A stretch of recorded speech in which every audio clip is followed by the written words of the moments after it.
Hey guys, welcome back to Electrical Car Repair Live. Thank you guys for watching and subscribing to the channel. Today will be super helpful video to any of you having a Ford C-Max, Ford Fusion or Lincoln MKZ and you want to know the symptoms of bad engine mount. Why I mention all these three vehicles? Because all of them share the same drivetrain.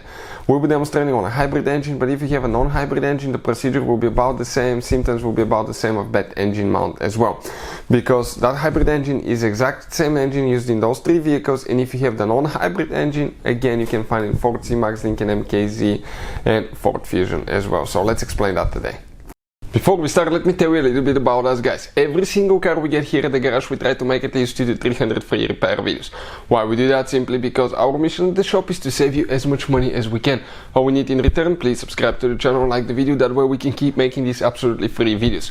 Another thing, if you want to save quite a bit of money on car parts, tools, anything for your car guys, check out the link in the description of the video below. That's where we get all our tools and supplies from. So let's go ahead and start on it now.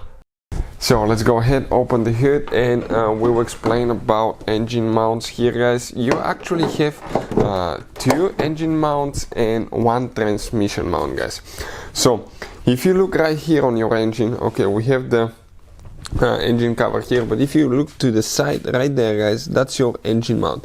You can see how it attaches with the 3 nuts to the engine block, and on the other side it attaches with 2 or 3 bolts to the car body. And the purpose of that mount is to actually make sure the engine stays in place, number 1. Number 2 is to eliminate engine vibrations through the rubber so they're not transferred on the car frame, and that way you don't feel them inside. We have another mount that's known as a transmission mount guys, and that mount is on the transmission side. Okay, you have one of those there as well, and you have a third mount, okay, that's actually underneath guys. Okay, the third mount, you will not be able to see it, but it's known as a torque strut mount, and it's on the back side of the engine, and it prevents the engine from actually moving back and forth. That's the purpose of that one. So now let's explain guys, okay, what are the symptoms of bad engine mount? When the transmission or engine mount fails on the sides guys, okay, one thing that you can experience is vibrations. Especially this one will be the first one usually to go guys, the engine mount on the passenger side, on the left side.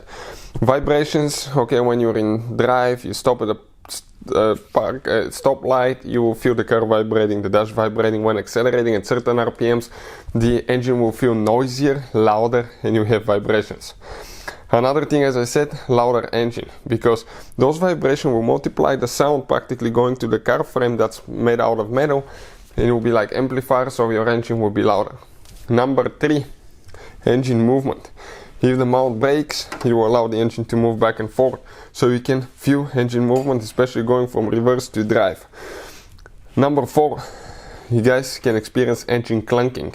Engine clanking will be noise caused by the engine movement and the mount being so loose that the engine will move and it will cause noise.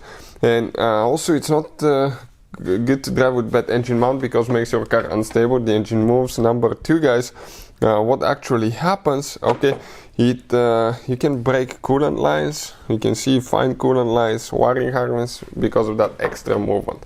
So those are guys some of the most common ones for the side engines, engine mounts and transmission mount. The one underneath, that's known as a torque strut mount. If the engine moves, rocks back and forth, it's very likely guys, okay, that the bottom one is bad, and if you hear clanking, it's very likely it's coming from the bottom as well. Hopefully the video will be helpful. Thank you for watching and see you next time.